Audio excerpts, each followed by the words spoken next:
नमस्कार दोस्तों। मैं स्वागत करता हूं आपका आपके अपने YouTube चैनल 12 बंकी जीनियस कोचिंग पे। तो दोस्तों, जैसे आप लोगों को पता है कि हर शनिवार आपका स्पीड टेस्ट होता है जिसका डिस्कशन लाइव आपको दिया जाता है।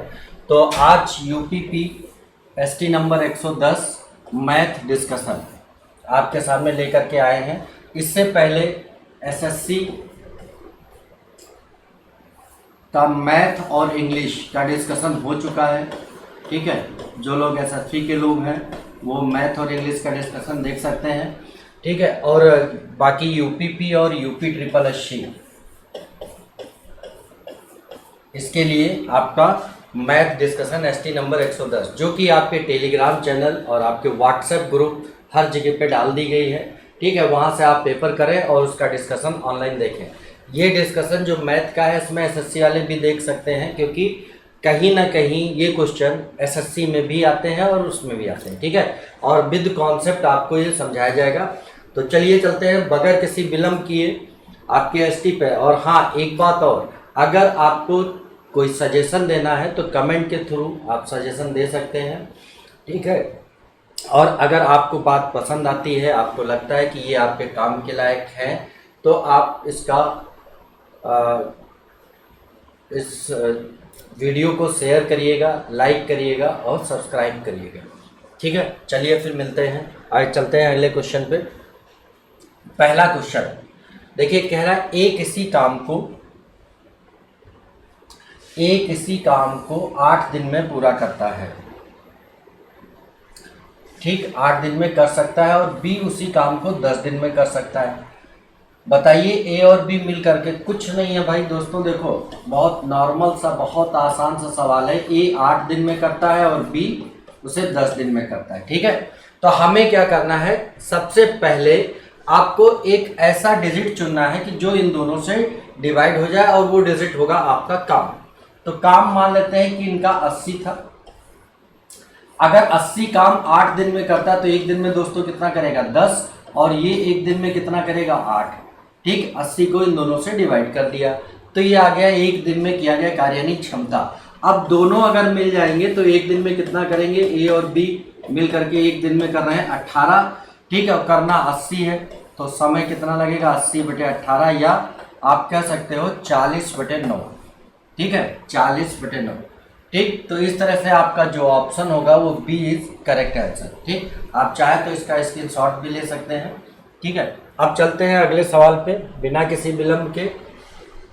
देखिए, एक समांतर चतुर्भुज के विकर्णों की लंबाइयां 8 सेंटीमीटर तथा 6 सेंटीमीटर है तथा तो चतुर्भुज का क्षेत्रफल क्या होगा। भाई, इसका चतुर्भुज जो समांतर समचतुर्भुज है, इसका क्षेत्रफल होता है 1/2 d1 × d2, यानी कि 1/2 गुणे विकर्णों का गुणनफल। तो आपको तुरंत कर देना है 1/2 गुणे 8 और गुणे 6। ठीक, तो इससे कटेगा 4 से, 4 छंग 24 आंसर हो जाएगा आपका। तो इस तरह से 24 सेंटीमीटर स्क्वायर आंसर हो गया। तो बहुत आसान क्वेश्चन आज डाल दिए गए हैं। ठीक है, देखिए अगला सवाल क्या कहता है, 10% तथा 20% की क्रमवार दो छूट किस एकमात्र छूट के बराबर होगा। तो इसको करने के बहुत सारे तरीके हैं। एक नॉर्मल तरीका मान लेते हैं कि अंकित मूल्य 100 था। ठीक है, मार्क प्राइस 100 था और इस पर 10% का छूट दे दिया। तो 10% किसका भाई, 100 का 10% 10 होता है, 10 घटा दो बचा कितना, 90। फिर कह रहा है कि इस पे 20% की छूट दे दी गई। किसका 20%, अब 90 का 20% जाएगा। 90 का 20% कितना होगा दोस्तों, 18 और छोड़ दिया तो बचा कितना, 72। तो फाइनली 100 से 72 बचा।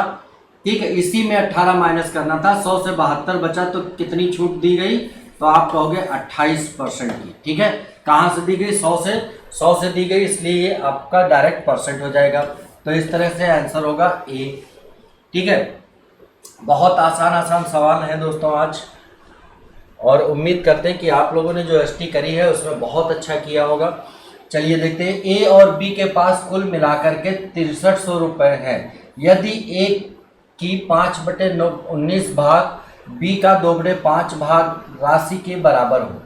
मतलब यहाँ पे कह रहा है कि ए का जो भाग मान लेते हैं, अगर ए था तो इसका कह रहा है 5/19 करो और बी का भाग मान लेते हैं बी था, इसका कह रहा है 2/5 करो, और फिर कह रहा है ये दोनों आपस में बराबर है, बराबर कर दिया।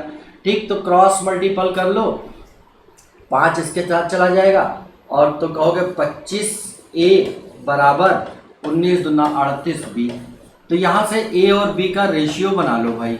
रेशियो क्या बनेगा, ए के सामने 38 है तो इसका अनुपात 38 होगा, और बी के सामने 25 है तो इसका अनुपात 25 होगा। तो अनुपात क्या बना, 38:25। ठीक है, तो दोनों का योग कितना हो जाएगा, आप कहोगे भाई 63 हो जाएगा। ठीक है, यानी कि ए को अगर 38 मिला तो बी को 25 मिला, दोनों मिला करके 63। तो 63 बराबर आपको दिया है 6300, तो एक बराबर आपका 100 हो जाएगा। तो पूछा किसका है, तो बी के पास कितनी धनराशि, बी के पास कितना आया भाई 25, तो आपको 25 बराबर बताना है, कितना हो जाएगा 2500 आंसर हो जाएगा। तो इस तरह से आपका ए ऑप्शन करेक्ट हो जाएगा। ठीक है, उम्मीद करते हैं दोस्तों बात समझ आ रही होगी। अगर समझ आ रही है तो निश्चित तौर पर आप बताते चले।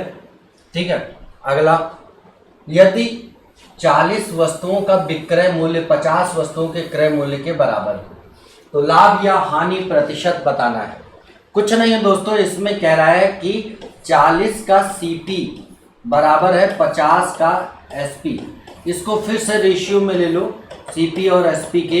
तो एसपी के सामने, सीपी के सामने 50 है और एसपी के सामने 40, तो जो जिसके सामने वो उसका अनुपात हो जाएगा। यानी सीपी अगर 50 होगा तो बेचा कितने का होगा, 40 का।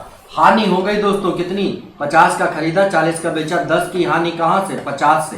कितना परसेंट हुआ, गुणे 100 कर दो, तो ये आ जाएगा आपका 20% उत्तर। तो आपका जो आंसर होगा वो 20% होगा। देखिए बहुत नॉर्मल सवाल है, बहुत आसान सवाल है। ठीक है, बेसिक लेवल के सवाल हैं ये। ठीक है, और इनको उम्मीद करते हैं कि आप लोगों ने बहुत अच्छा किया होगा, और जहाँ पर भी डाउट है तो देख लें। और ये बेसिक लेवल के सवाल इसलिए दिए गए हैं कि आप यहाँ से अपने डाउट को क्लियर कर लें, उसके बाद आपको थोड़ा सा और लेवल बढ़ा करके, हर बार लेवल बढ़ा करके एसटी दी जाएगी। ठीक है, तो चलते हैं अगले सवाल पे, देखते हैं। ए की आय बी की आय से 25% अधिक है तो बी की आय ए से कितने प्रतिशत कम होगा। अब देखो ए जो है अधिक है, किससे अधिक है, तो आप कहोगे बी से अधिक है भाई। ए किससे अधिक है, बी से। यानी कि अब बी की औकात पता होनी चाहिए। बी से पूछो कितने हो भाई, तो कहेगा कि हम 100 हैं। अगर ये 100 है तो इसका 25% 25 होता है, 25 अधिक तो ये 125।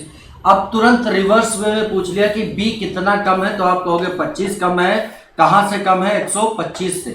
कितना परसेंट कम है, गुणे 100 कर देंगे। 25 पंजे 125, 5 विसर्जन 100, तो 25% अधिक है तो बी की आय ए की आय से कितना प्रतिशत, सॉरी ठीक, ये तो आ गया 20% कम। लेकिन ये पूछा नहीं है, हमने निकाल दिया ये कितना प्रतिशत कम, कमी का प्रतिशत निकाला है, कमी का प्रतिशत नहीं पूछा है। उसने क्या पूछा है दोस्तों, उसने पूछा है बी की आय ए की आय का कितना परसेंट है, बी की आय ए की आय का कितना प्रतिशत है। यानी कि ये जो 100 है ये कितना परसेंट है, 125 का। ठीक है, 100 को पूछा परसेंट में, ऊपर रखा किसके रेस्पेक्ट में, ए के। तो 25 चौके 100, 25 पंजे 125, 5 विसर्जन 100, 20 चौके 80, यानी 80% आपका आंसर। तो इस तरह से आंसर हो गया सी आपका। ठीक है भाई, उम्मीद करते हैं बात आपको समझ आई होगी। ठीक है, आगे चलते हैं, देखते हैं अगला क्वेश्चन क्या कहता है। अगला क्वेश्चन, 60 मीटर लंबी एक रेलगाड़ी 36 किलोमीटर प्रति घंटे की चाल से टेलीग्राफ के एक खंभे को कितने समय में, कुछ नहीं है भाई, ये रेलगाड़ी है और ये टेलीग्राफ का खंभा है 60 मीटर। तो आपको हमेशा याद रखना, ये रेलगाड़ी अगर इस खंभे को पार करेगी तो जो दूरी चलेगी वो अपनी खुद की लंबाई के बराबर चलेगी। ठीक है, तो दूरी तो मिल गई आपको। ठीक है, अब स्पीड और मिल जाए तो टाइम निकाल सकेंगे, क्योंकि टाइम इज इक्वल टू होता है डिस्टेंस अपॉन स्पीड। ठीक है, तो स्पीड दिया 36 किलोमीटर प्रति घंटा। तो दोस्तों देखो ये मिनट में, ये मीटर में है और ये किलोमीटर प्रति घंटा, तो इसको कन्वर्ट कर लेंगे किससे, 5/18 से गुणा करके। 18 दूना 36, 5 दूना 10, यानी 10 मीटर पर सेकेंड आ गया। तो अब आप उठा करके यहाँ वैल्यू रख दो, 60/10 बराबर 6 सेकेंड आपका उत्तर हो जाएगा। तो D option is the correct answer.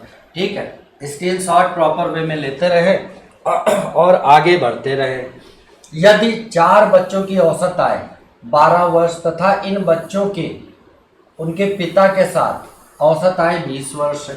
ठीक, देखिए कुछ नहीं, 4 बच्चे हैं, 12 वर्ष औसत आय है। अगर औसत को इनकी संख्या से गुणा कर देंगे तो इनका योग आ जाएगा 48, और फिर पिताजी को जोड़ लिया तो 4 बच्चे और पिताजी मिलाकर के 5 लोग हो गए, और इनकी औसत आयु 20 वर्ष है, तो इनका योग कितना होगा 100। अब देखो यहाँ से यहाँ कितना ज़्यादा हुआ, तो आप कहोगे 52 ज़्यादा हुआ। क्यों ज़्यादा हुआ? क्योंकि पिताजी भी आ गए।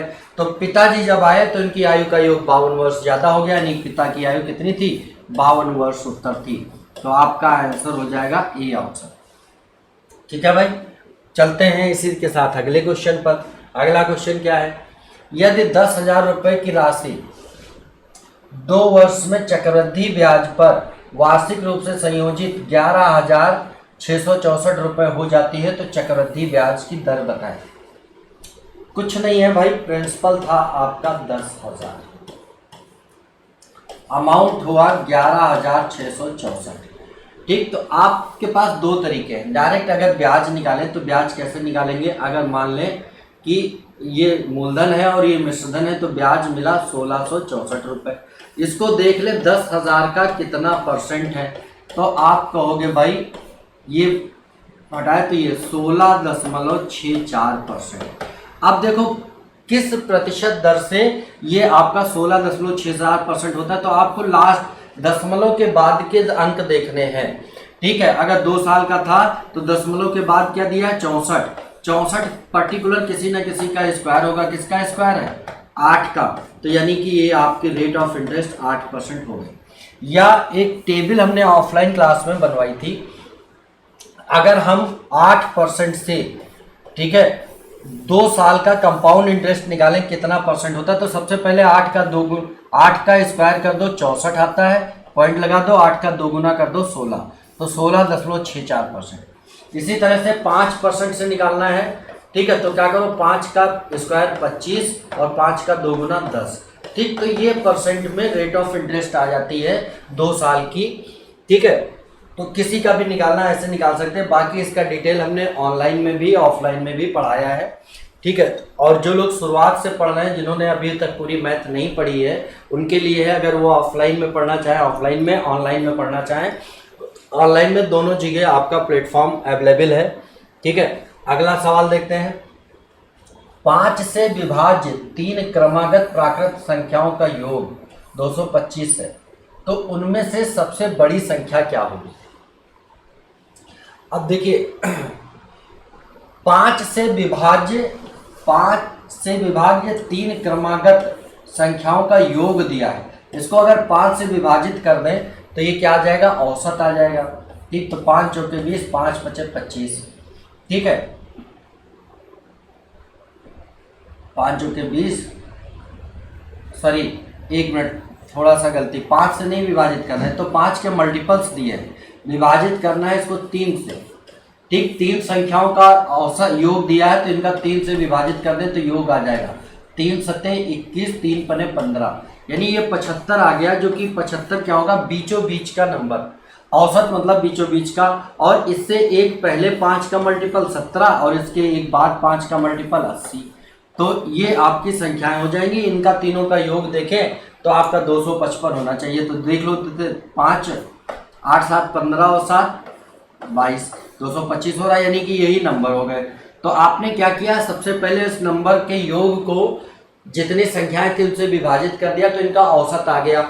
और औसत होता है, अगर क्रमागत संख्याएं तो बीचों बीच का नंबर औसत होता है। तो बीचों बीच का नंबर ये मिल गया। तो इस 3 थी तो इससे एक पहले एक बाद होगी। तो हमसे पूछा है बड़ी संख्या कौन सी है, तो बड़ी संख्या कौन सी हो जाएगी दोस्तों? 80 हो जाएगी।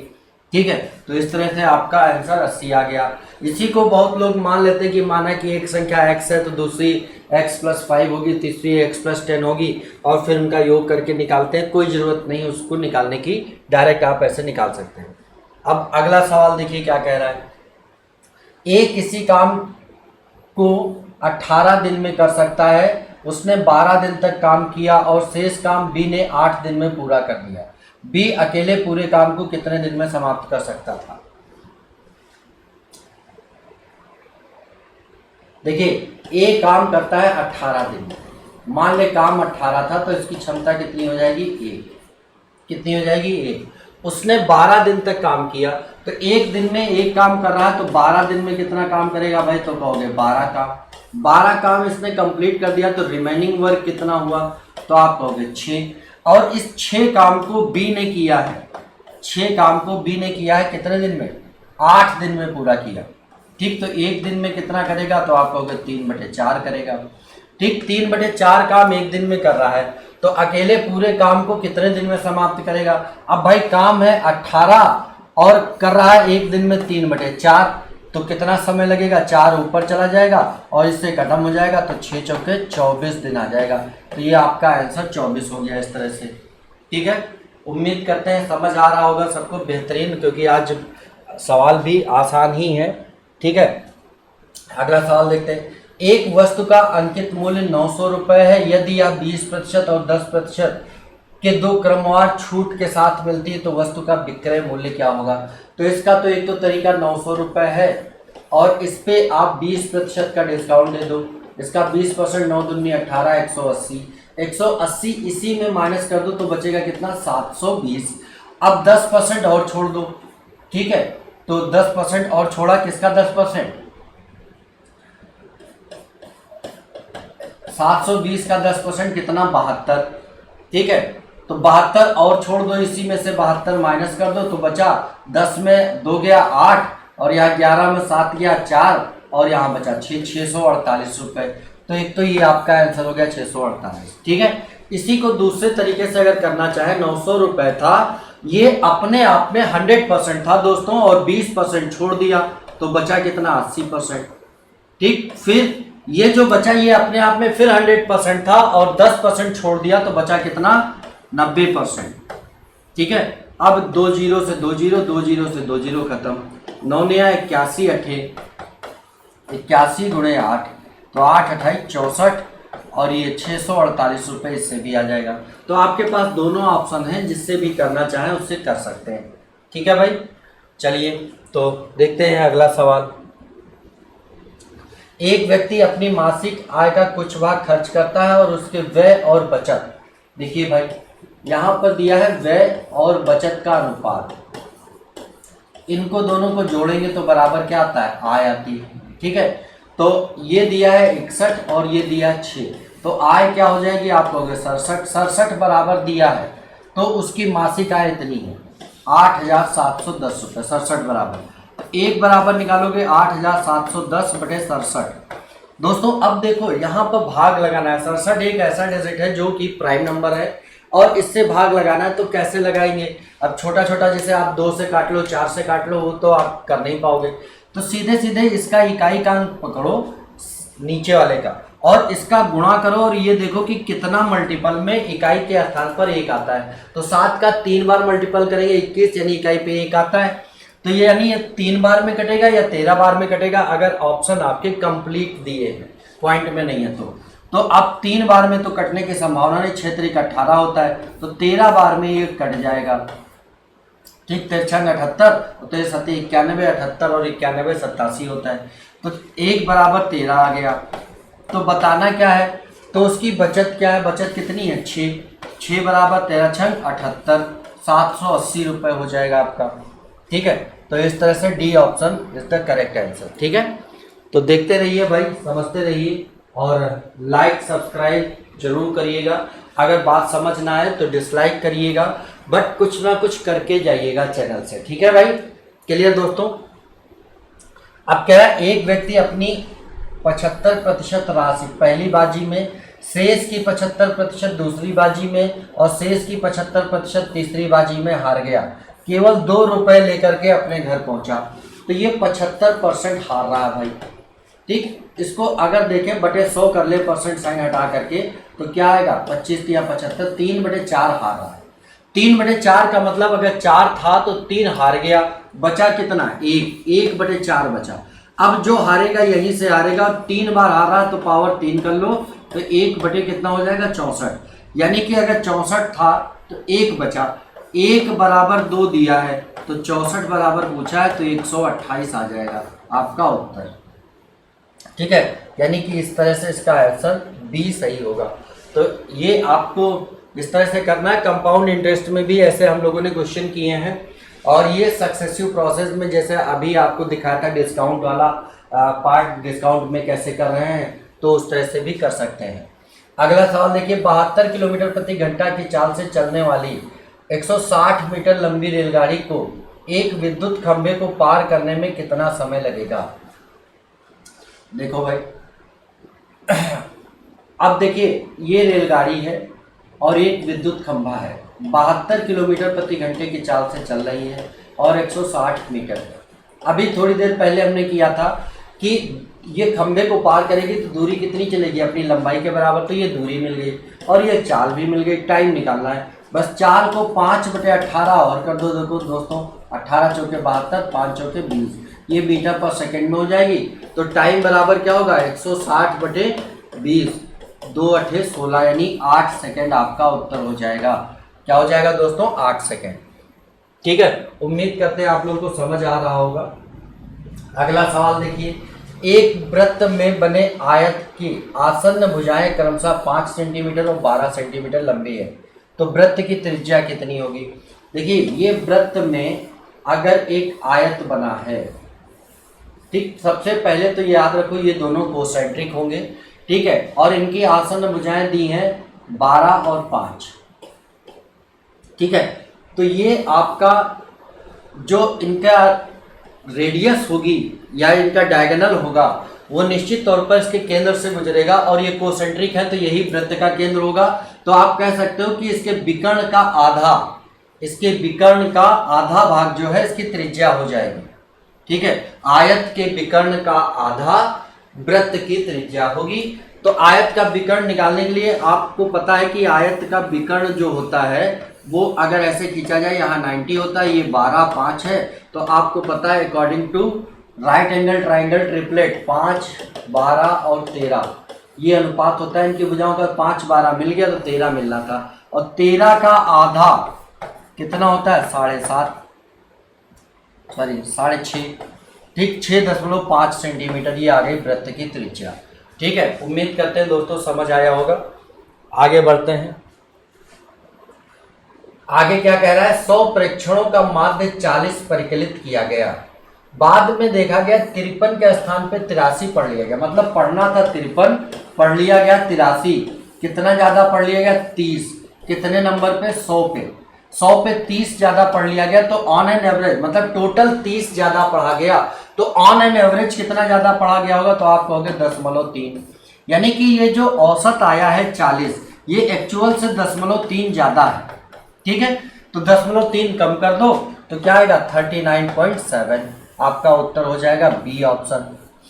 ठीक है, बहुत आसान है भाई, फिर से देख लो कि 53 पढ़ना था, पढ़ लिया गया 83, कितना ज्यादा पढ़ा गया, तो आप कहोगे 30 ज्यादा पढ़ गया। टोटल कितने नंबर पे, 100 नंबर पे, तो एक पे कितना, एक पे जितना पढ़ा जाता है वही औसत होता है, तो औसतन कितना ज्यादा पढ़ा गया, इतना, तो उस औसत में इतना माइनस कर देंगे, ये आ जाएगा। ठीक है, चलिए अगला सवाल देखिए, 5 सेंटीमीटर त्रिज्या वाले एक गोले को समान त्रिज्या के आधार वाला एक शंकु बनाने के लिए गलाया जाता है, तो शंकु की ऊंचाई क्या होगी। अब देखो, गोले को गलाया गया और उसे शंकु बनाया गया, तो जो गोले का आयतन था, ठीक है, वो आयतन ही शंकु का आयतन बनेगा जा करके। ठीक, तो गोले का आयतन क्या होता है, 4/3 पाई r क्यूब, r है आपकी 5 का क्यूब, ये बराबर होगा 1/3, मतलब शंकु के आयतन के सम का आयतन 1/3 पाई r स्क्वायर h, तो r आपका दिया है 5 का स्क्वायर और गुणे h। ठीक है, 5 का स्क्वायर कहा ना, सब त्रिज्या के आधार, समान त्रिज्या के आधार वाला एक शंकु बनाया गया, यानी कि उसकी त्रिज्या समान होगी। ठीक है, अब 3 से 3 कैंसिल हो गया, 5 के स्क्वायर से ये 5 कैंसिल हो गया, पाई से पाई कैंसिल हो गया, तो h बराबर आ गया कितना, 20। ठीक है, यानी कि 20 सेंटीमीटर आपका उत्तर हो जाएगा, ये आपका आंसर हो गया 20। ठीक है, चलते हैं अगले सवाल पे। यदि किसी धनराशि पर 5% प्रतिवर्ष की दर से 2 वर्ष के चक्रवृद्धि ब्याज और साधारण ब्याज के बीच अंतर 41 रुपए है। ठीक है, तो धनराशि कितनी है, कुछ नहीं करना है, 5% से जो अंतर निकालना, सीधे सीधे 5 का स्क्वायर करो 25 होता है, और इसके 2 अंक के बाद दशमलव लगा दो, यानी कि प्रतिशत में अंतर आपका हो जाएगा 0.25। किसी भी दर से 2 साल के साधारण और चक्रवृद्धि ब्याज का अंतर निकालना है, तो ये कहा ना 2 वर्ष के चक्रवृद्धि और साधारण ब्याज का अंतर, तो तुरंत दर का स्क्वायर मार दो आप, ठीक है। जैसे 12% से कहता तो 12 का स्क्वायर कर दो 144 और 2 अंक के बाद दशमलव लगा दो, यानी कि अंतर होगा 1.44%। तो 5 का स्क्वायर किया 25, 2 अंक के बाद दशमलव, ये बराबर, ये अंतर हुआ, और ये बराबर दिया है आपको कितना, 41। कितना दिया है, 41। तो आपको 100 बराबर बताना है, क्योंकि मूलधन हमेशा 100% होता है। तो 41 गुणे 100 बटे 0.25, पॉइंट हटाया 2 जीरो बढ़ा, 25 चौके 100, 400 बार में कट गया, 4 चौक 16, और ये 16,400 उत्तर आ जाएगा आपका। तो इस तरह से C option is the correct answer. ठीक है भाई, उम्मीद करते हैं आप लोगों को समझ आ रहा होगा। आगे चलते हैं। ये देखिए भाई, डीआई आ गया। डीआई हो सकता है आप लोगों को ये फिगर कम दिखे, मैं बताता रहूँगा। बाकी आपका जो पेपर पड़ा हुआ है टेलीग्राम चैनल पर, उसमें 110 नंबर एसटी जो है यूपीपी और यूपी ट्रिपल एससी की, उसमें ये आपका है। ठीक है, तो आप आराम से वहाँ से इसको कर सकते हैं, देख लेंगे और फिर आप इसका डिस्कशन को देख लीजिएगा। ठीक है, इसमें दिया गया, नीचे दिए गए बार ग्राफ का अध्ययन कीजिए। कंपनी द्वारा विभिन्न मदों में किए गए कुल खर्च के प्रतिशत विवरण को दर्शाता है। यहाँ पर प्रतिशत दिया है आधारभूत संरचना, ये आधारभूत संरचना है, ये परिवहन है। ठीक है, आधारभूत संरचना, परिवहन, विज्ञापन, कर, रिसर्च एंड डेवलपमेंट, वेतन और ब्याज पर व्यय। ठीक है, ये दिया गया है। अब आपके पास क्वेश्चन है, ऋण के ब्याज पर दिया गया खर्च। तो ब्याज पर दिया गया खर्च यहाँ पर है भाई 17.5%। ठीक है, और परिवहन पर किए गए खर्च से कितना प्रतिशत अधिक है? परिवहन पर खर्च दिया है आपको 12.5%। ये उधर नहीं दिख रहा भाई, मैं बता दे रहा हूं, ये ब्याज पर है। ठीक है, ब्याज पर, और ये परिवहन पर। ठीक, अब कह रहा है इससे ये कितना अधिक है, तो आप क्या कहोगे भाई, कितना अधिक है? 5 अधिक है, कहां से? 12.5 से। ठीक, कितना परसेंट अधिक है? तो आप कहोगे इससे हटाया तो एक जीरो बढ़ा, 5 से 25 बार में, 25 से 4 बार में, यानी 40% उत्तर आ जाएगा। तो आपका जो आंसर होगा वो 40% हो जाएगा। ठीक है, इसी तरह से अगला सवाल देखिएगा। यदि ऋण पर ब्याज इतने करोड़ रुपए है, तो विज्ञापन और रिसर्च, ऋण पर ब्याज आपका दिया है 17.5% बराबर 2.45 करोड़। ठीक है, तो पूछा है विज्ञापन, विज्ञापन है आपका दोस्तों 15, ये है विज्ञापन का 15, और विज्ञापन और डेवलपमेंट, डेवलपमेंट कहाँ गया भाई? ये डेवलपमेंट पे है 5, यहाँ पर 5 है। ठीक है, तो ये 15 और 5 कितना हुआ? 20% की वैल्यू आपसे पूछा है। 2.45 इंटू 20/17.5, एक जीरो बढ़ाया तो ये कैंसिल हो जाएगा। ठीक है, अब इसको काटोगे,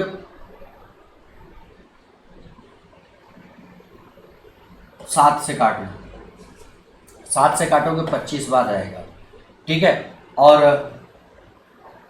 7 दूनी 14, 3 7 5 35, 7 से इसको काटो, 7 त्रिक 21, और बचा 3 7 5 35, 5 से और बार 5 बार, और 5 से 7 बार, इससे इसको काटा 4 बार, 7 चौके 28।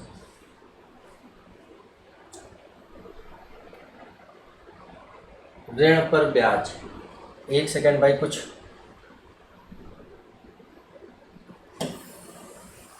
एक बार क्वेश्चन फिर से पढ़ते हैं, शायद इसमें कुछ दिक्कत है। देख लेते हैं भाई, वैसे किया तो सही गया है, उम्मीद है।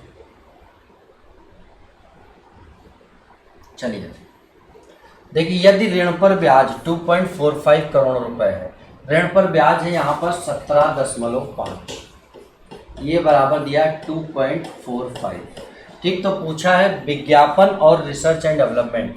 तो विज्ञापन पे 15, रिसर्च और डेवलपमेंट पे 5, तो 15 और 5 20 बराबर पूछा है। तो 2.45 इंटू 20 अपॉन 117.5। ठीक है, तो ये 0 एक बढ़ाया, ये ख़त्म ये ख़त्म। अच्छा हाँ, गलती समझ आ गई। ठीक, इसको काटेंगे तो 250 बार कटेगा और इसको काटेंगे तो 35 बार कटेगा।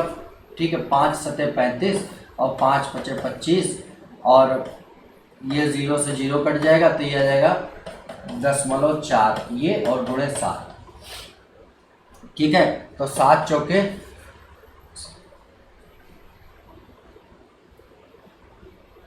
5, 7 त्रिक 21, 7 पचे 35, 7 छंग 42, ये 6 आना चाहिए यार। ये क्या गड़बड़ हो रहा है भाई, क्यों गड़बड़ हो रहा है? देखिए ये था 17.5% बराबर दिया है 2.45, 20 बराबर बताना है। 2.45 इंटू 20 अपॉन 17.5। ठीक, 0 बढ़ा करके ये पॉइंट हट जाएगा। अब इसको कैलकुलेट करेंगे तो आएगा 5 से अगर काटेंगे, 7 से काटेंगे तो 7 दूनी 14, 3 7 पन्ने 35, 7 से काटेंगे 7 त्रिक 21, 3 7 पचे 35। ठीक, 5 से और काटो, 5 सतह 35, 5 पचे 25। ठीक है, तो ये आ गया 7 गुणे 20 बटे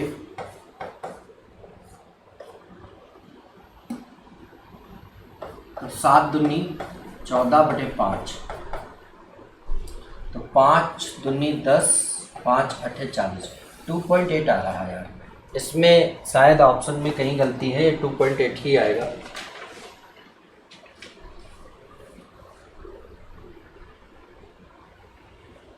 एक बार चेक कर लेते हैं फिर से, ये टेक्निकल टीम देख लेते हैं क्वेश्चन क्या था और उसके हिसाब से करते हैं।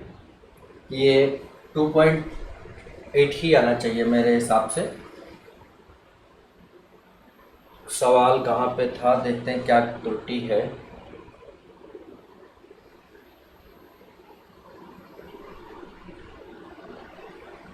हाँ, ये इसका आंसर भाई 2.8 ही आएगा। ये गलत प्रिंट है। ठीक है, यहाँ पर बी ऑप्शन में 2.8 कर लेना, ये आपका आंसर हो जाएगा। ठीक है भाई, चलिए चलते हैं अगले सवाल पर। एक बार और पढ़ लेते हैं। यदि दिया है, यदि ब्याज पर ऋण, ब्याज पर ऋण ये दिया है आपका इतना 7.5% बराबर इतना, तो रिसर्च एंड डेवलपमेंट, विज्ञापन पर कर। हाँ देखो भाई, ये थोड़ा सा ये गलत कर दिया हम लोगों ने। गलती कहाँ पे करी है? सही था, क्वेश्चन सही था। यह हम लोगों ने निकाला था 17.5% बराबर कितना आया था 2.45। ठीक है, यहाँ पर निकालना था विज्ञापन पर, हमने विज्ञापन निकाल लिया, विज्ञापन पर कर नहीं पड़ा दोस्तों, तो ये गलती हो गई। ठीक है, तो विज्ञापन आपका यहाँ पर है, विज्ञापन पर कर है 10 और ये 5 यानी 15 बराबर निकालना था। ठीक है, 15 बराबर निकालना था तो आपका आंसर आ जाता। ठीक है भाई, क्लियर? तो आपका इस तरह से बी ऑप्शन आंसर हो जाता। ठीक, चलते हैं अगले सवाल पर, देखते हैं। आधारभूत संरचना और परिवहन पर कुल खर्च तथा कर पर, कर और ऋण के ब्याज पर कुल व्यय का अनुपात क्या होगा? तो देखो, आधारभूत संरचना है आपकी 20 प्लस परिवहन है आपका 12.5। ठीक है, ये हो गया। इससे अनुपात बताना है किसका? कर, कर पे है आपका 10 और प्लस ऋण के ब्याज पर है 17.5, इसका अनुपात बताना है। तो ये कितना हो जाएगा 32.5 और अनुपात ये कितना होगा 27.5। अनुपात में दशमलव कट जाएगा। ठीक है, और इसको काट लेंगे तो ये 13 और 11 आ जाएगा। ठीक है, 25 से कट जाएगा 13 बार, 25 से कट जाएगा 11 बार में। ठीक है, तो इसका आंसर होगा 13 और 11। उम्मीद करते हैं आप लोगों को बात समझ आ रही होगी। देखिए अगला सवाल क्या है। यदि कंपनी का कुल खर्च 20 करोड़ रुपए है तो वाहन और वेतन पर व्यय का अनुपात क्या होगा? ठीक है, वाहन, ठीक है, तो यहाँ पर वाहन कहाँ गया, आधारभूत संरचना है, परिवहन है, तो ये परिवहन है आपका 12.5 और वेतन है आपका, वेतन कितना है, विज्ञापन वेतन है 20, इनका अनुपात पूछा है। तो देखिए यहाँ पर कुल खर्च से हमें कोई मतलब नहीं है, ठीक है, परिवहन, ये वाहन नहीं परिवहन होगा, परिवहन और वेतन पर व्यय पूछा है, कोई बात नहीं, आप सीधे सीधे आप कर लो, इन्हीं का अनुपात, प्रतिशत का अनुपात बना लो, उतना ही आएगा, ठीक है। तो ये पॉइंट हटाया, 0 बढ़ाया, 25 पंजे 125, 25 चौके 25 अट्ठे 200, ठीक, इससे और काटा तो 1:16।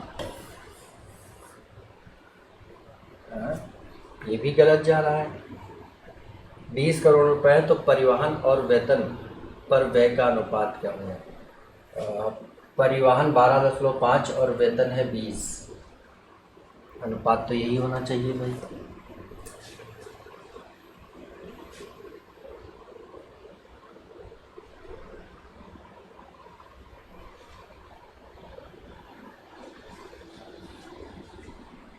सॉरी ये गलत, हम भी दिमाग खराब है भैया आज।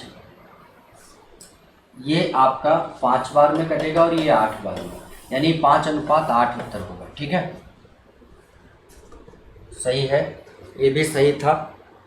अगले सवाल में देखते हैं, दो धनात्मक पूर्णांकों का गुणनफल इतना है और उनमें से एक संख्या दूसरी संख्या से दोगुनी है, ठीक है। देखिए भाई, दो धनात्मक पूर्णांक कह रहा है, इसमें से एक संख्या दूसरी से दोगुनी है, दूसरी अगर 1 माने तो ये क्या होगी 2, तो दोनों का अनुपात हो गया 2:1 और इनका क्या दिया है, गुणनफल दिया है, तो गुणनफल यहाँ पर x मान लो, तो इनका गुणनफल होगा 2x² बराबर 20 48 दिया है, तो x² बराबर कितना होगा, तो कहोगे 1024, तो x बराबर कितना होगा √1024, यानी कि ये 2 इधर जाएगा तो डिवाइड में जाएगा भाई, ये 1024 आएगा, ठीक है, तो ये हो जाएगा 32 का स्क्वायर 1024, ठीक है। तो कह रहा है उनमें से छोटी संख्या x बराबर, यही x हो गई, तो x बराबर 32 आ गया आपका उत्तर, ठीक है भाई। चलते हैं अगले सवाल पर, a और b मिलकर किसी काम को 8 दिन में पूरा कर सकते हैं, b और c उसी काम को 12 दिन में कर सकते हैं।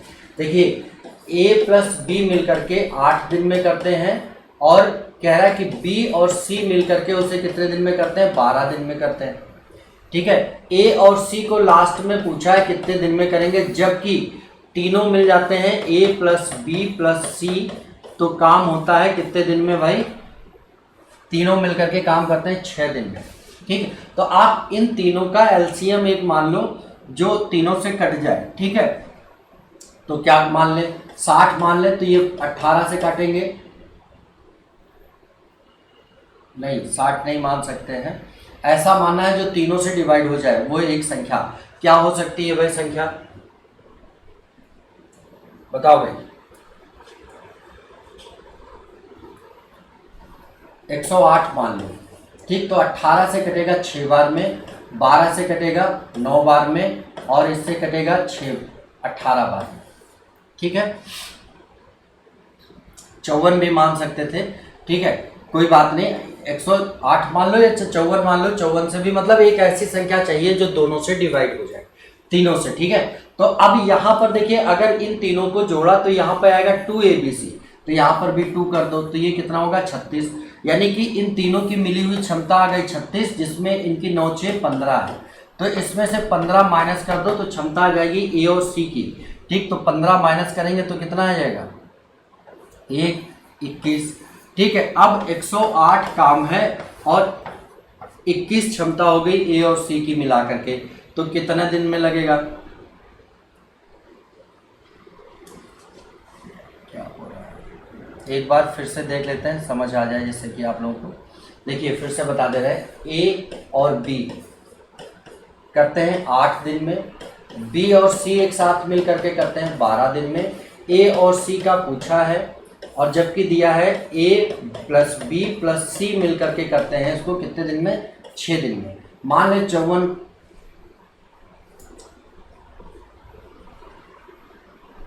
ये हमने 18 लिख लिया था, 8 था भाई, ठीक है, ये जो हमने लिख लिया था 18, ये था 8, इसीलिए वो गलत आ रहा था। यहाँ पर ए और बी 8 दिन में है, बी और सी 12 दिन में है और तीनों मिलकर के 6 दिन में। ठीक है, कोई नहीं।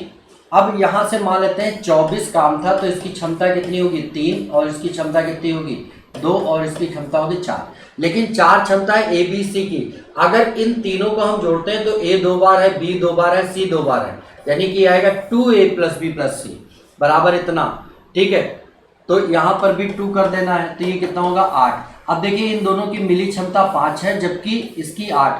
ठीक है, तो इसमें से अगर इन तीनों इसमें से अगर इन दो की क्षमता माइनस कर दें तो इसकी क्षमता आ जाएगी। ठीक है, 5 माइनस कर दो 3, तो 24 काम है और 3 क्षमता है एसी की, तो समय कितना लगेगा 8 दिन, यानी ए और सी मिलकर के उसे 8 दिन में निपटा देंगे। ठीक है भाई, चलते हैं अगले सवाल पर। देखिए 5 सेंटीमीटर लंबाई, 6 सेंटीमीटर चौड़ाई और 3 सेंटीमीटर ऊंचाई के घनाभ के विकर्ण। तो घनाभ का विकर्ण क्या होता है भाई, √L² + B² + H²। ठीक, तो L दिया है आपको 5 का स्क्वायर, B दिया है 4 स्क्वायर, और ये दिया है 3 का स्क्वायर 3। ठीक, इसका √। तो ये करेंगे 25 + 16 + 9। ठीक है, जोड़ेंगे तो ये आएगा √50। √50 को लिख सकते हैं 25 × 2, और 25 का रूट निकाल लेंगे कितना आएगा 5, और 2 का रूट नहीं निकलेगा, तो 5√2 आपका आंसर हो जाएगा इसका। ठीक है भाई, तो चलते हैं इसी तरह से अगले सवाल पे। अगर कोई स्पीड तेज हो जाती है तो बता दीजिएगा भाई प्लीज़ कमेंट के थ्रू, जिससे कि स्पीड को अपने हम कंट्रोल कर लें। ठीक है, 540 रुपये अंकित मूल्य वाली कोई वस्तु ऑफ सीजन में इतने रुपए में बेची गई, तो छूट की प्रतिशत क्या होगी। मतलब एक अंकित मूल्य है 540 रुपये, ठीक, और विक्रय मूल्य है 496.8। ठीक है, ये 540 है। पूछ रहा है छूट कितनी दी गई, तो छूट कितनी दी गई भाई, इतने रुपए में अंकित था और इतने में बेचा गया, तो कितना छोड़ दिया गया, तो आप कहोगे 43.2 छोड़ दिया गया। कहाँ से, 540 से। कितना % छूटा, तो इससे ये कैंसिल और इससे ये कैंसिल, तो ये 8 बार में शायद चला जाएगा। ठीक है, 8 चौक 32, 8 5 40, 3 43, यानी कि आपका जो छूट का प्रतिशत होगा वो कितना होगा 8% होगा। ठीक है भाई, उम्मीद करते हैं बात समझ में आ रही होगी। अगले सवाल पे चलते हैं। देखिए भाई, फिर से हम आपको बताना चाहेंगे कि आपके टेलीग्राम चैनल पे ये ST पड़ी हुई है।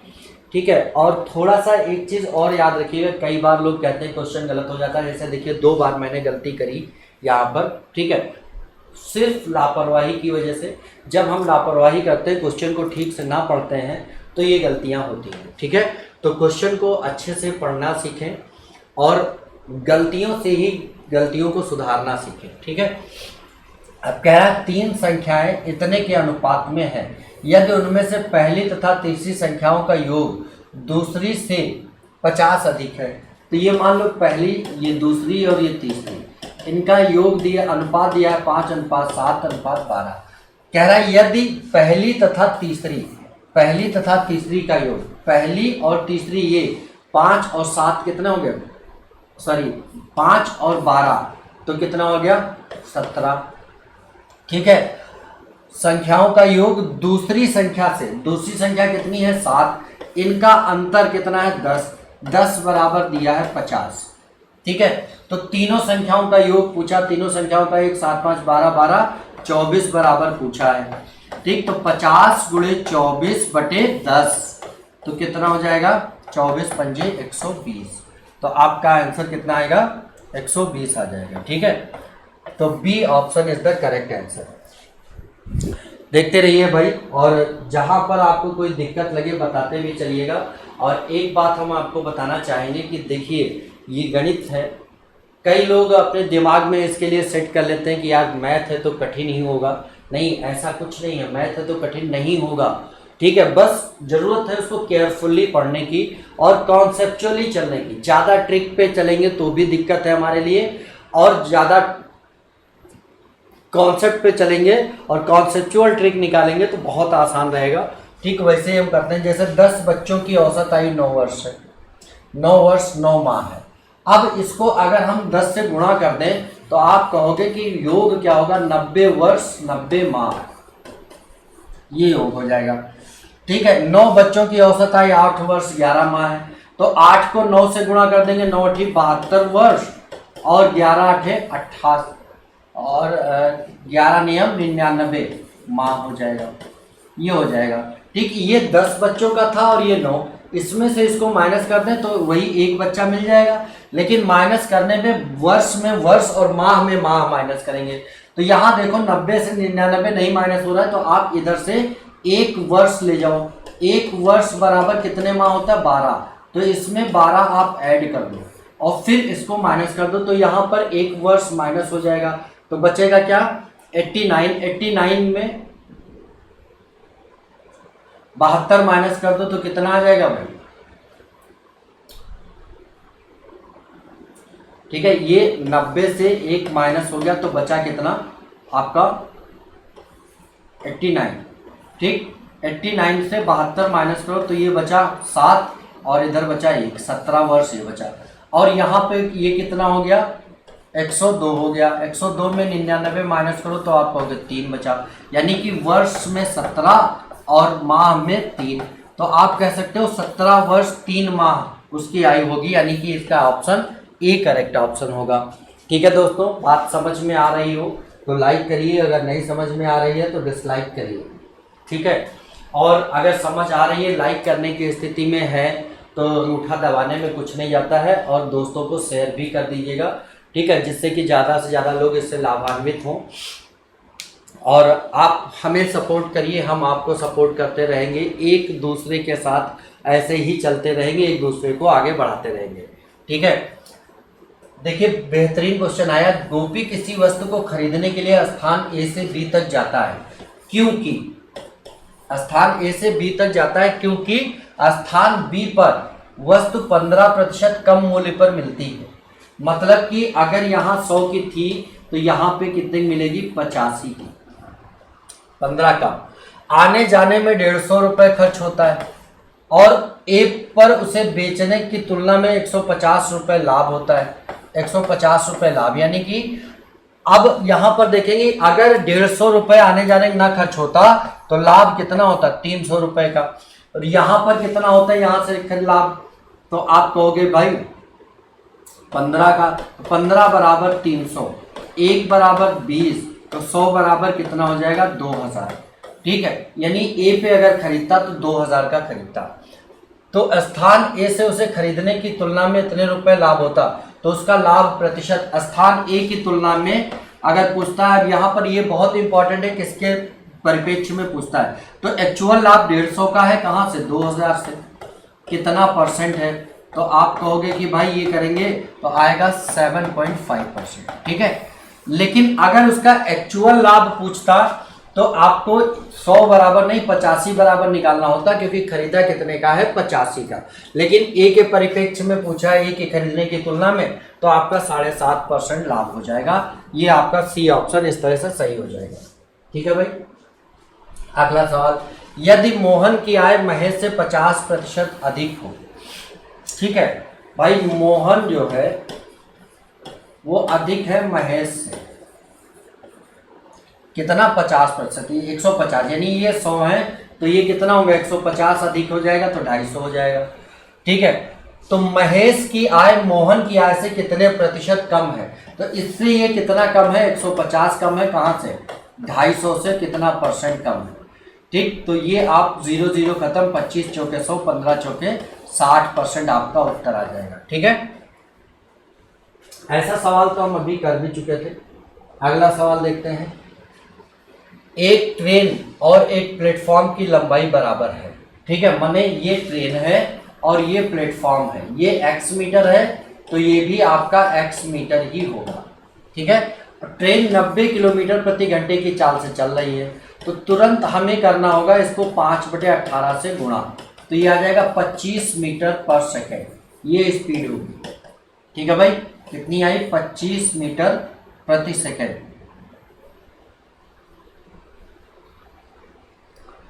25 मीटर पर सेकेंड। ठीक है, अब की गति से प्लेटफॉर्म को 1 मिनट मतलब कितना हो जाएगा भाई 60 सेकंड में पार कर जाती है। तो अब ये ट्रेन इस प्लेटफॉर्म को पार करेगी, दूरी कितनी चलेगी, दोनों की लंबाई के बराबर, ये x तो दोनों मिला करके 2x दूरी बराबर होता है चाल गुणे समय दिया है 60 सेकंड, मिनट दिया था सेकंड में रखना होगा क्योंकि चाल मीटर पर सेकंड में है। 2 से ये खत्म हो जाएगा 30 बार में, तो x बराबर कितना आएगा 750 मीटर। तो कह रहा है ट्रेन की लंबाई 750 मीटर ट्रेन भी होगी और प्लेटफॉर्म भी 750 मीटर ही होगा। अगला सवाल देखते हैं। किसी धनराशि पर 5% की दर से 2 वर्ष का साधारण ब्याज इतने रुपए है तो वार्षिक चक्रवृद्धि ब्याज पर उसी दर पर 3 वर्ष बाद चक्रवृद्धि ब्याज क्या होगा। देखिए साधारण ब्याज अगर 1600 रुपये दिया है आपको 2 साल का, तो आपको पता है 1 साल का कितना होगा 800, फिर 1 साल का 800। और चक्रवृद्धि ब्याज की टेंडेंसी है कि जो पहले साल मिलता है वो दूसरे साल मिलता है, वही तीसरे साल मिलता है क्योंकि मूलधन से मिलता है। और पहले साल साधारण ब्याज और चक्रवृद्धि ब्याज में कोई अंतर नहीं होता, यानी पहले साल चक्रवृद्धि ब्याज भी 800 मिला होगा तो दूसरे साल भी 800 मिलेगा तीसरे साल। लेकिन चक्रवृद्धि ब्याज की टेंडेंसी ये है कि प्लस में भी मिलता है कि मूलधन प्लस ब्याज पे ब्याज, तो मूलधन का ये है और यहां से जब आए तो इसका भी 5% मिलेगा, इसका 5% कितना 40। अब यहाँ पे आए तो इन दोनों पे 5% यानी 2 बार 40 और इसका 5% और ये क्योंकि ये भी ब्याज है इसका भी 5%, तो इसका 5% 2, तो टोटल ब्याज कितना हो गया 8 त्रिक 24 4 3 12 24 2522 रुपये। कितना हो गया 2522 रुपये। आपका उत्तर हो जाएगा बी ऑप्शन करेक्ट हो जाएगा। ठीक है भाई, उम्मीद करते हैं आप लोगों को समझ आ रही होगी, बात अच्छे से प्रॉपर वे में समझ में आ रही होगी। ठीक है, चलिए आगे चलते हैं इसी तरह। ये देखिए बेहतरीन क्वेश्चन आया आपका, x प्लस 1/x बराबर इतना, तो आपको बताना है x³ प्लस 1/x³। ठीक है, कुछ नहीं, अभी देखिए डायरेक्ट भी बताएंगे और इसको हल करके भी बताते हैं। अगर इनका कर दें स्क्वायर तो बराबर क्या होगा, क्यूब कर देते हैं। ठीक है, तो इसका भी क्यूब हो जाएगा। तो a प्लस बी का होल क्यूब होता क्या है दोस्तों, कोई बताएगा a प्लस बी का होल क्यूब क्या होता है।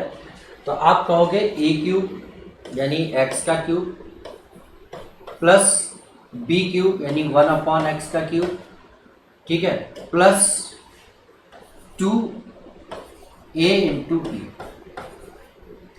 ये कैंसिल हो जाएगा और ये इधर क्या हो जाएगा, आप करोगे 3√3। ठीक है, तो ये 2 उधर चला जाएगा माइनस में। एक मिनट भाई, इसको थोड़ा सा रोकते हैं।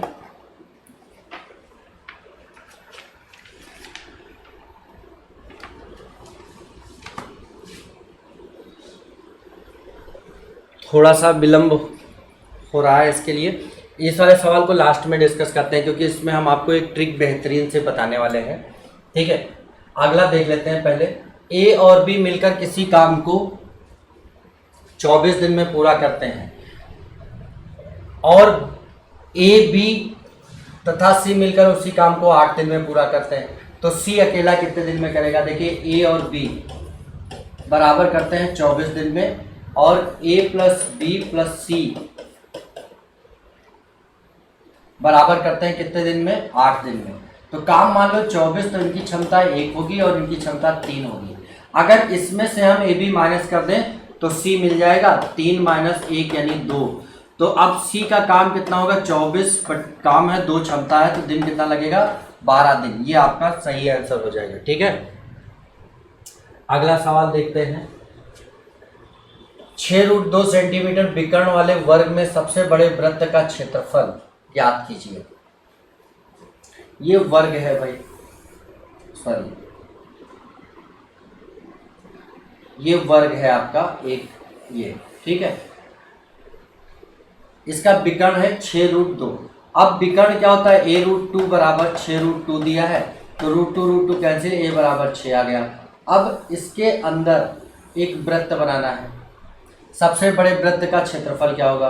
तो वृत्त की जो त्रिज्या है ये क्या होगी, ये सबसे पहले तो दोनों फिगर कोसेंट्रिक होंगे और ये त्रिज्या क्या होगी, इसकी आधी यानी 3 हो जाएगी। तो इसका क्षेत्रफल बताना है पाई आर स्क्वायर, आर आपका 3 है, पाई आर का मान नहीं रखना है, तो 3 का स्क्वायर कितना हो जाएगा, यानी 9 पाई आपका उत्तर हो जाएगा। ठीक है, तो इसका आंसर क्या हो जाएगा, 9 पाई हो जाएगा। अगला सवाल देखते हैं। किसी टीवी सेट के मूल्य की कीमत इतने रुपए है, यदि उस कीमत पर 20% की छूट दी जाए और फिर सेवा संविदा के रूप में 10% राशि बढ़ा दी जाए। ठीक है, तो देखो 6,000 रुपये था, इस पे 20% छूट दी गई 80 और इसको 10% बढ़ा दिया गया तो 110 हो जाएगा। ये अब वही अभी थोड़ी देर पहले किया था। ठीक है, तो 3 और 1 4 जीरो इससे खत्म हो जाएंगे, तो आपका बचा है 8 6 48 गुणे 11 110। ठीक है, तो 11 8 88, 11 चौके 44 और 8 52, 5280 रुपये आपका उत्तर हो जाएगा। तो इस तरह से इसका बी आंसर करेक्ट होगा। ठीक है, चलिए भाई अगले सवाल पर देखते हैं। देख लो भाई, समझ में आया हो तो बता दो। ठीक है, अगर समझ ना आया हो तो बता दो। और देख लो अगला सवाल हम आपके सामने किए दे रहे हैं और इसको फिर से लगाइए आप लोग। ठीक है, कोई धनराशि ए बी और सी के बीच इतना अनुपात है, विभाजित कीजिए। ए को इतने रुपए मिलते हैं। तो बहुत आसान सवाल है, आपको करने हैं, बताइए कैसे करेंगे। बताओ भाई,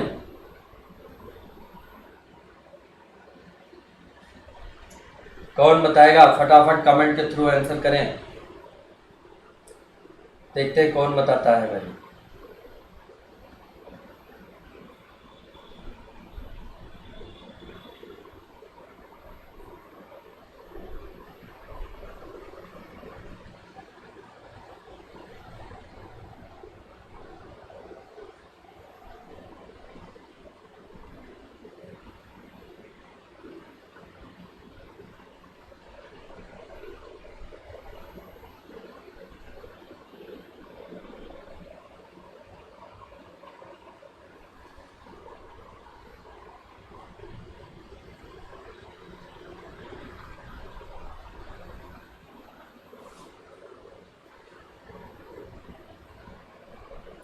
बताओ भाई, बताओ जल्दी जल्दी बताओ।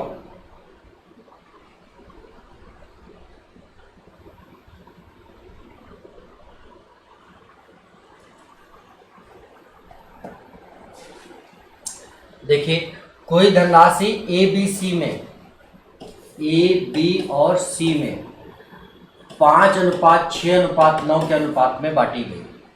ठीक, यदि ए को 450 रुपये, 5 बराबर दिया है, ए को यहाँ मिलते 5 तो वास्तव में 450, यानी 5 बराबर 450, तो कुल राशि बतानी है 9 6 15 5 20 बराबर।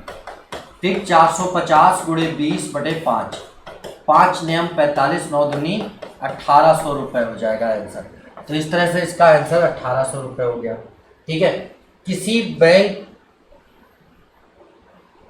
बैग को इतने रुपए में बेचे जाने पर 15% का लाभ होता है। यानी कि अगर मान लो बैग का क्रय मूल्य 100 था और 15 लाभ हुआ तो बेचा कितना, 115 बराबर 230 दिया है। तो बैग को 20% लाभ यानी कि कितने बेचेगा, 120 का, 230 गुणे 120 बटे 115, 115 का आप काटोगे 2 बार में कट जाएगा तो 240 रुपये उत्तर हो जाएगा आपका। C option is the correct answer. ठीक है, अब देखिए लास्ट क्वेश्चन है आपका। 2 अंक की संख्या का गुणनफल इतना है और उनका महत्तम समापवर्तक 12 है। ठीक है, तो बताएं संख्याएं क्या है। इसको हल नहीं करना है, ऑप्शन में जाओ। ठीक है, अब देखो यहाँ 12 72 720 होता है, जबकि 2160 दिया है। ठीक है, 72 तियां, ठीक है, लेकिन इसका HCF 12 नहीं होगा क्योंकि 30 12 से नहीं कटता, तो ये ऑप्शन खत्म, ये ऑप्शन खत्म। ठीक है, अब 60 और 72 का गुणा करेंगे, 6 दूनी 12 के 2, 6 सते 42 और 1 43, तो इसका योग ये आ जाएगा, ये खत्म। तो बचा क्या, ये आपका C option is the correct answer. ठीक है, इस पर ऑप्शन से भी कर सकते थे, डायरेक्ट भी कर सकते हैं। ठीक है, अब चलते हैं क्वेश्चन जो हम छोड़ा थे उसको ट्रिक और बेसिक कॉन्सेप्ट सारे बताते हैं। ठीक है, कौन सा सवाल छोड़ा था ये, चलिए देखिए यहाँ पर ये दिया है x प्लस 1/x, इसको a मान लो, इसको b मान लो, इसका क्यूब कर दो, बोथ साइड क्यूब कर दो। ठीक, तो ये कितना हो जाएगा भाई, आप कहोगे कि इसका होता है a cube plus b cube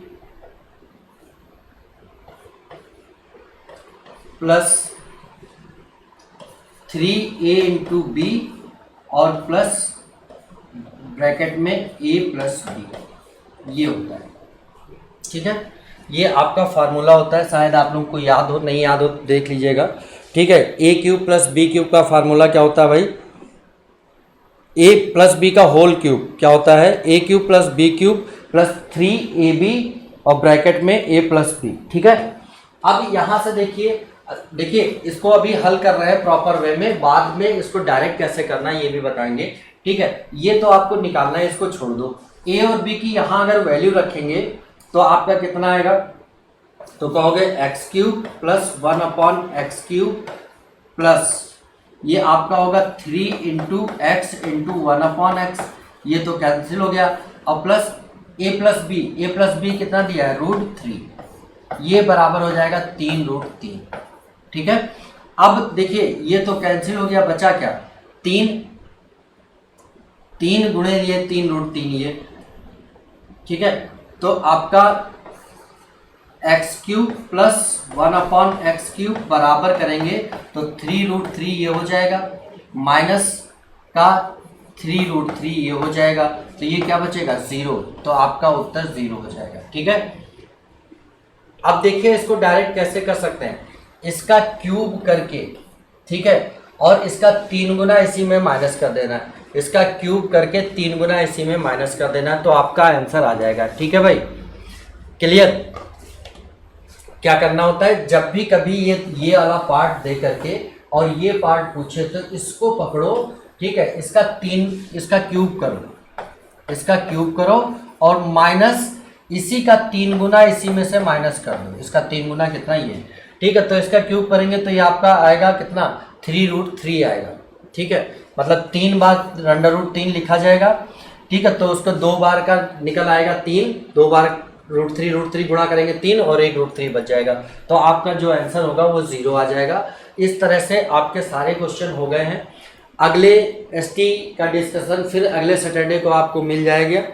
ठीक है, तो आप लोग टेलीग्राम चैनल पर जा करके निश्चित तौर पे ये एसटी जो भी हैं इनको देख सकते हैं, और आपको बताया गया था कि एसटी आपकी कौन सी नंबर की थी, ये ठीक है, ये आप देखेंगे तो आपकी जो एसटी थी यूपीपी की, ठीक है, और यूपी SSSC, एसएससी का भी आपको मैथ और इंग्लिश का डिस्कशन ऑनलाइन कराया चुका है। ठीक है, और ये जो एसटीयाँ हैं, जो लोग पहली बार चैनल पे जुड़ रहे हैं उनके लिए आपके 12 बंकी जीनियस कोचिंग, 12 बंकी जीनियस कोचिंग